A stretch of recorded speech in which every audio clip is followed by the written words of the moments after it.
እሺ ተመልካቾች እንዴት ናችሁ? ወርቅ በግለሰቦችም በብሔራዊ ባንኮችም በከፍተኛ ሁኔታ የሚፈለግበት ጊዜ ላይ ተደርሷል። አሁን በፊት ከሁለተኛው የዓለም ጦርነት በኋላ አንድ ብሪተን ውድስ የሚባል አግሪመንት ነበር። የዛን ጊዜ ነው ያንዳንዱ የሚታተም ብር በወርቅ ቫሉ የተተመነ ብሔራዊ ባንኮች በሚያከማቹት የወርቅ መጠን ነበር የገንዘባቸው ቫሉ ይተመን የነበረው። ከሁለተኛ ዓለም ጦርነት በኋላ ግን እየሆነ ያለው ምንድነው? በቃ ወደ ብር ዞርና ዶላር የዓለም ሪዘርቭ እንዲሆን ስምምነት ተደርጎ ነበር ላለፉት 80 ዓመታቶች እንቅስቃሴ ውስጥ የነበረው። አሁን ከቅርብ ጊዜ ወዲህ ግን እንደምትመለከቱት የወርቅ ዋጋ በጣም ተለዋዋጭ መሆን ጀምሯል።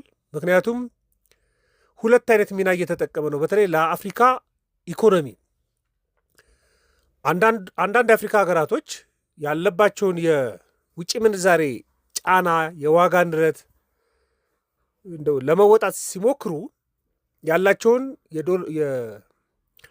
የወርቅ ሪዘርቭ እያወጡ እየሸጡ ከችግሮቻችን ለመውጣት የሚሞክሩ ሀገራቶች አሉ።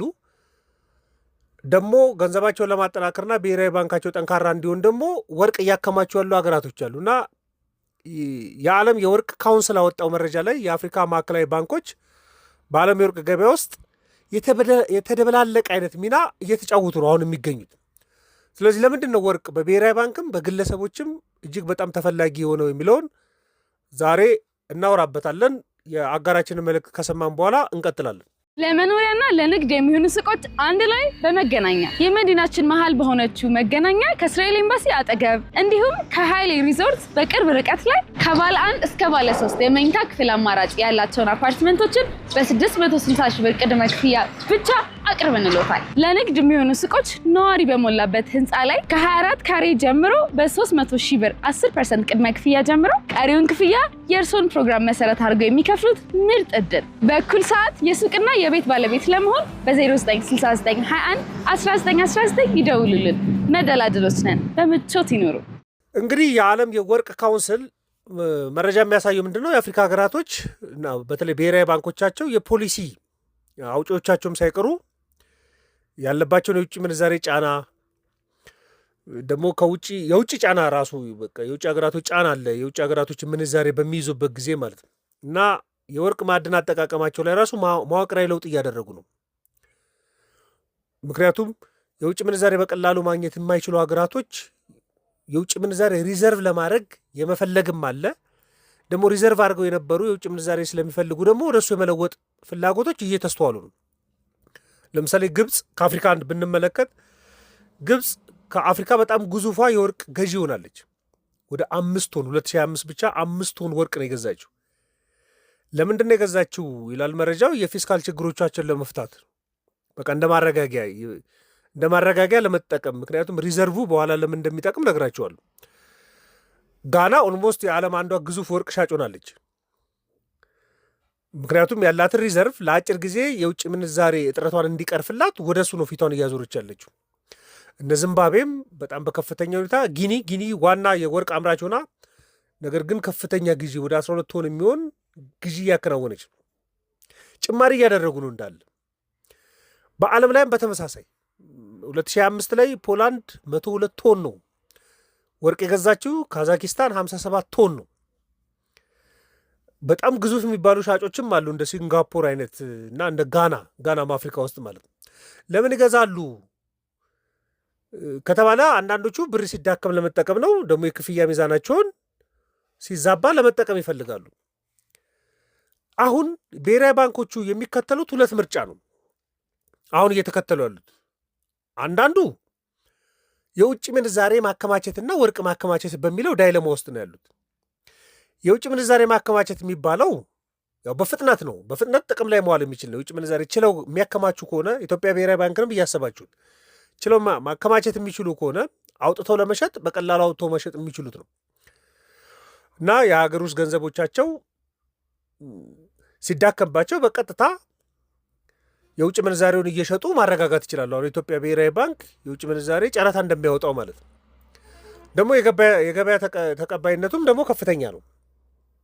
ምክንያቱም በቀላሉ አሁን ብሔራዊ ባንክም በጨረታ እያወጣ ሊሸጥ ይችላል። የውጭ ምንዛሬ ማከማቸት ይሄ እድሎች አሉ፣ ግን በተወሰነ መልኩ ደግሞ ፈተናም አለበት። አንደኛው አላቂና አነስተኛ ነው። ሁሉም ሀገራት ያለው የውጭ ምንዛሬ አላቂና አነስተኛ ነው የአብዛኞቹ። ለዚህ ነው በተደጋጋሚ ብሔራዊ ባንኮቹ ገበያ ላይ ጣልቃ የሚገቡት እና የውጭ ምንዛሬ ገበያ ላይ ጣልቃ የሚገቡት ለዛ ነው። ደግሞ ለውጭ ተጽዕኖም ደግሞ ተጋላጭ ነው። ለምሳሌ ዕዳ ለመክፈያ ሊውል ይችላል፣ ካፒታል አውትፍሎ ሊያደርግ ይችላል፣ ሊዘረፍ ይችላል የውጭ ምንዛሬ። ወርቅ ማከማቸት ደግሞ የሚመርጡ ሀገራቶችም አሉ። አንደኛው ወርቅ አሁን በጣም የተረጋጋ የሚባለው ንብረት ነው፣ ሀብት ነው፣ በግለሰብ ደረጃ ማለት ነው። በግለሰብ ደረጃ፣ በብሔራዊ ባንክም ደረጃ። ምክንያቱም ለረጅም ጊዜ የሚቆይ ነው። አንድ ሰው አያቱ የወርቅ ሀብል ቢያወርሱት ከ100 ዓመት በኋላ ያ ወርቅ ነው። ግን የዛሬ 100 ዓመት የውጭ ምንዛሬ ቢሰጡት አሁን ሊያገለግለው አይችልም። ስለዚህ ለረጅም ጊዜ የሚቆይ አሴት ነው። በየብሔራዊ ባንኩ ሊቆይ ይችላል። በየግለሰብ ጣት ላይ ሊቆይ የሚችል ቫሉ እየወረደ ያልሆነ ሀብት ነው። ስለዚህ ለረጅም ጊዜ የሚጠቅም መሆኑ ወርቅ ማከማቸት እንደ ተመራጭ እያደረገው ነው። ደግሞ ክምችቱ ሊሸጥም ይችላል፣ ለግብይትም ሊውል ይችላል፣ ለመለዋወጥም ሊጠቅም ይችላል። ደግሞ ብዙ ሀገራቶች በጣም ከፍተኛ ወርቅ ያከማቸን ሀገር ኮንፊደንስ ነው የሚመለከቱበት። በቃ ሲሸጥ መከማቸት የሚችል አቅም ስላለው ነው በሚል ተአማኒነት ይፈጥራሉ። ግን እሱም ትንሽ ደካማ ጎን አለው፣ ስጋት አለው። አንደኛ ወርቅ ለመለወጥ ጊዜ ሊወስድ ይችላል። የማጓጓዝ ሁኔታውን በቀላሉ አይደለም። እንደ ውጭ ምንዛሬ በቁጥርና በሐዋላ ሚላላክ ላይሆን ይችላል። ፊዚካሊ ተሸክሞ መውሰድ ሊጠበቅ ይችላል። ዋጋውም አንዳንዴ ከምንዛሬ እኩል ደግሞ ላይሆን ይችላል። እነዚህ ምክንያት በመመልከት ነው የውጭ ምንዛሬ ለማከማቸት የሚሞክሩትም ወርቅ ለማከማቸት የሚሞክሩትም። ብዙ ለአፍሪካ ሀገራቶች ላለባቸው ጭንቀት የሚሰጡት መልስ የተለያየ ሆኗል። ለምሳሌ ግብፅ ገዝታ የምታከማቸው ለችግር ጊዜ መውጫ ስለምታስብ ነው። ጋና ደግሞ እየሸጠች ያለችው ለምንድን ነው? አሁን ያለባትን የውጭ ምንዛሬ ችግር በሱ መልኩ መፍታት ፈልጋለች። መሸጥ መሀል ላይ ነው ያሉት። መሀል ላይ መሆናቸውና ፍላጎታቸው በጣም እያደገ መምጣቱ ነው በዓለም ዋጋ ላይ የወርቅ ዋጋ በፍጥነት እየጨመረ ነው። በፊት ብዙ የአፍሪካ ሀገራቶች አውቶ መሸጥ ላይ ነበር የሚያተኩሩት። በቃ አውቶ መሸጥ ያላቸውን የወርቅ ክምችት እያወጡ መሸጥ ላይ ትኩረት ያደርጉ ነበር። ነገር ግን አሁን በምዕራብ አፍሪካ፣ መካከለኛ አፍሪካም ያሉ ሀገራቶች እሴት ለመጨመር ጥረት ያደርጋሉ። በሀገራቸው ወርቅን አውጥተው እሴት ጨምረው ለመሸጥ ኢቭን በቃ አስገዳጅ ፖሊሲ ማውጣት ደረጃ ላይ ደርሰዋል። አገር ውስጥ ያሉ የወርቅ የሚያወጡት ትንንሽ ካምፓኒዎችን ሳይቀር ለማበረታታት የማጣራት ስራዎችን ወደ ኢንዱስትሪ ለማዞር ሙከራ እያደረጉ ነው። ትልልቆቹንም ሀገራቶች ብትመለከቱ በተመሳሳይ ለምሳሌ ቻይና ወርቅ የምትገዛበትን ፍጥነት በጣም ለበርካታ ወራቶች ከ1 ዓመት በላይ ኮንቲኒየስሊ እያሳደገች ነው የመጣችው።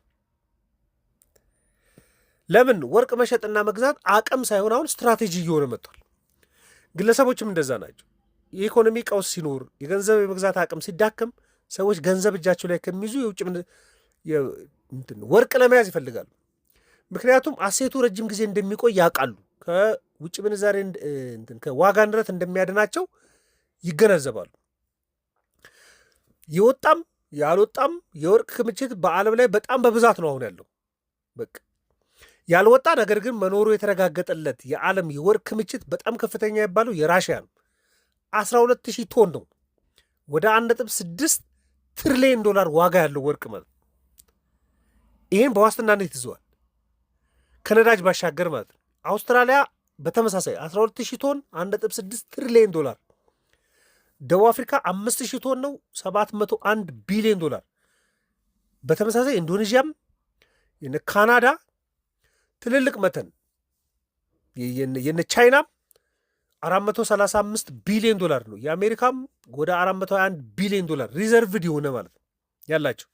ለምንድን ነው ይህን እያደረጉ ያሉት ከተባለ ወርቅ እያከማቸው ያሉት ለምንድን ነው ከተባለ አንደኛው ገንዘቦቻቸው እንዳይዳከም ለመጠበቅ ነው። በተለይ የአፍሪካ ሀገራቶች አሁን እንደሱን እየተከተሉ ያሉት። ምክንያቱም ወርቅ አሴት ነው። የሀገር ውስጥ ገንዘብ ሲዳከም እንደ መከላከያ ሊጠቀሙበት ይችላሉ፣ ወርቁም ማለት ነው። የምንዛሬ ክምችታቸውን ለመጠበቅ ለምሳሌ የኢትዮጵያ ብሔራዊ ባንክ 1 ቶን ወርቅ ቢኖረውና 1 ቢሊዮን ዶላር ቢኖረው 1 ቢሊዮን ዶላሩን ከሚጠቀመው ከ1 ቶን ወርቅ ላይ ሊጠቀም ይችላል ማለት ነው። የምንዛሬ ክምችቱን ይጠብቅና ነገር ግን ወርቁን ወደ ኤክስቼንጅ መለወጥ ይችላል። በምን መልኩ እንደሆነ አጠር አድርጌ እነግራቸዋለሁ። ስለዚህ ምንዛሬ አውጥተው ከሚሸጡ ወርቅ እያወጡ ይሸጣሉ። ዶላሮቻቸውን፣ ዩሮዎቻቸውን ሊቆጥቡ ይችላሉ ማለት ነው። ደግሞ አሁን ለባለ ሀብትም መተማመን ለማሳደግ በተለይ የወርቅ አቅም ያላቸው ሀገራቶች ብዙ ወርቅ ያከማቻል እየገዙም። አሁን መካከለኛው ምስራቅም በተመሳሳይ እየገዙ ማከማቸት። ስለዚህ አቅም አላት፣ ከፍተኛ የወርቅ ክምችት አላት የሚለው ባለሀብቶችም መተማመን ይፈጥራል። ደግሞ ለአማራጭነትም ለማረጋጋትም በጣም ወርቅም የውጭ ምንዛሬም በብሔራዊ ባንክ ሲቀመጥ እንደ ሾክ ኦብዘርቨር በቃ ችግር ሲመጣ እንደ መቋቋሚያ ነው የሚቆጠሩ። ዋጋ ንረት ሲመጣ ሊጠቀሙበት ይችላሉ። የፖለቲካ ቀውስ ቢመጣ ለምሳሌ የራሽያ ኢኮኖሚ ነዳጅን አሁን ለፖለቲካ ቀውሱ እየተጠቀመ ነው። በቃ ማዕቀብ ተጥሎበታል። ከዓለም አቀፍ የፋይናንስ ስርዓት ውስጥ አስወጥቶታል። ነገር ግን ነዳጁን እያወጣ ለነ ቻይና እየሸጠ ነው ያለው። በወርቁ እየተጠቀመ ነው ያለው። በቃ በድንገት ካፒታል አውትፍሎ ቢያደርግ ለምሳሌ ብዙ የውጭ ምንዛሪ ያላቸው ባለሀብቶች የውጭ ባለሀብቶች ከዚህ ሀገር ንቅል ብለው ቢሄዱ የውጭ ምንዛሪዎቻቸውን በሙሉ ቢወስዱ የተከማቸ ወርቅ ካለ እንደ ሪዘርቭ ሊጠቀም ይችላል። ስለዚህ ወርቅ የሚወልድ አሴት አይደለም። የሚወልድ ባይሆንም ግን የተረጋጋ ክምችትና ሀብት ነው እና እንደ ተለዋዋጭ የውጭ ምንዛሬ አይደለም። በቃ የውጭ ምንዛሬ ዛሬ ከፍ ሊል ይችላል፣ ነገ ዝቅ ሊል ይችላል። ነገር ግን ወርቅ የሚወልድ ባይሆንም ግን አሴት ሆኖ እያገለገለ ነው። አሁን ወርቅን በ3 እና በ4 መንገድ ደግሞ ሊጠቀሙበት ይችላሉ ሀገራቶች። ግለሰብም እንደዛው ሊጠቀም ይችላል። አንደኛው ቀጥታ አውቶ መሸጥ፣ በቃ ያለውን ወርቅ አሁን የኢትዮጵያ ብሔራዊ ባንክ እየሸጠ የውጭ ምንዛሬ እንደሚያገኘው አውቶ መሸጥ። ሁለተኛው ግን ይሄ ጎልድ ስዋፕ የሚባል ነገር አለ። ምን ማለት ነው? ወርቁን ሰጥቶ በተቃራኒው የውጭ ምንዛሬ መቀበል እንደ መበዳደር ልትቆጥሩት ትችላላችሁ። አቻ የሆነ ወርቅ ሰጥቶ የውጭ ምንዛሬ መቀበል፣ የውጭ ምንዛሬውን ሲያገኝ ደግሞ መልሶ የሰጠውን ወርቅ መቀበል ማለት ነው። ስለዚህ ወርቁን ሳያጡ ውጭ ምንዛሬ ማግኘት ማለት ነው። ምናልባት ደግሞ ብሔራዊ ባንኮች ወርቁን እንደ ማስያዣ ሊጠቀሙበት ይችላሉ። እንደ ኮላተራል ሆኖ ሊያገለግላል። ትልልቅ ተቋማት ይችላል። አይኤምኤፍ ላይ ሊያገለግል ይችላል። የአፍሪካ ዴቨሎፕመንት ባንክ ላይ፣ አንዳንድ ኮመርሻል ባንኮች ላይም ሊያገለግል ይችላል። ወርቁን እንደ ኮላተራል አስይዞ በቃ ሰዎች ቤቶቻቸውን፣ ህንፃቸውን ተለክቶላቸው አሴትነቱ እንደሚያስይዙት ያለ የወርቅ ክምችት አሴት ሆኖ ኮላተራል ሆኖ አስይዞ መበደር ይቻላል። ለዚህ ሊያገለግል ይችላል። ስለዚህ ለአደጋ ጊዜ ሊበደሩበት ይችላሉ። ለዓለም አቀፍ ንግድም አሁን ደግሞ እያገለገለ መጥቷል። ምክንያቱም ነዳጅ የሚገዛ ሀገር ነዳጅ የሚገዛበት የውጭ ምንዛሪ ኦልሞስት 90% የሚሆነው ኦልሞስት 100% የሚባለው የዓለም የነዳጅ ግብይት የሚከናወነው በዶላር ነው። ስለዚህ ዶላር የሌለው ሀገር ወርቅ ግን ካለው ነዳጅ ለምታመርተው ሀገር ወርቁን ሰጥቶ ነዳጅ ሊቀበል ይችላል። ስለዚህ ለዓለም አቀፍ ገበያ ላይ ለንግድ ራሱ መዋል ይችላል። በተለይ የዶላር እጥረት ጫና ላለባቸው ሀገራቶች ማለት ነው። ግለሰቦችም እንደዚህ ናቸው። መተማመን ሲፈልጉ ወደ ወርቅ ፊቶቻቸውን ያዞራሉ። ሀገራትም አሁን የውጭ ምንዛሬ ቀውስ ጫና፣ ዓለም አቀፍ ጫና ሲመጣባቸው መዳን የሚችሉት በወርቅ መሆኑን ከማመን አንጻር በጣም ብዙ ክምችት እየተደረገ ነው። በዓለም አቀፍ ገበያም የወርቅ ዋጋ ሲወደድ የምትመለከቱት ለዛ ነው። ይህም መረጃ ለእናንተ ለማጋራት ነው። ማንኛውም ሀሳብ አስተያየት ካላችሁ ዘኢትዮጵያ ኢኮኖሚስት ቪው ቴሌግራምና ፌስቡክ ላይ ልትልኩልኝ ይችላላችሁ። ለነበረን ቆይታ በሙሉ ከልብ አመሰግናለሁ። መልካም ቀን።